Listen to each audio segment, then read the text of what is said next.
Welcome to Penrose Learning, where we make understanding easy. In this video, I will explain how to use GPS in your Apple Watch Series 9. Your Apple Watch has a powerful, integrated global positioning system, or GPS, allowing you to accurately track your outdoor activities and navigate.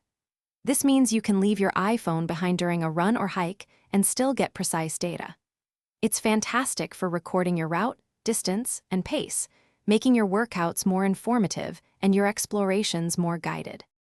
For tracking your workouts, simply open the workout app on your Apple Watch and choose an outdoor activity like outdoor run or outdoor cycle. The watch will automatically engage its GPS to precisely record your route, distance covered, and your average pace. You'll see real-time metrics right on your wrist. Once your workout is complete, all this rich data, including a detailed map of your journey, syncs seamlessly to the fitness app on your iPhone for review. Navigating with your Apple Watch is incredibly convenient. Open the Maps app, search for your destination, and start turn-by-turn directions.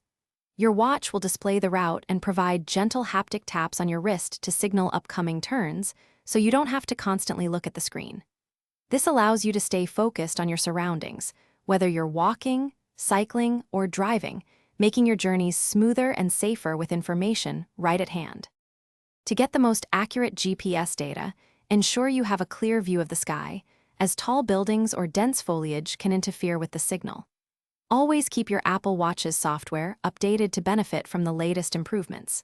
For even better accuracy, calibrate your watch by walking or running outdoors for at least 20 minutes on a flat, open area. Remember, continuous GPS usage does consume more power, so plan accordingly for longer activities, as it can reduce battery life by several hours. Thanks for watching. If this was helpful, leave a like and consider subscribing. See you next time.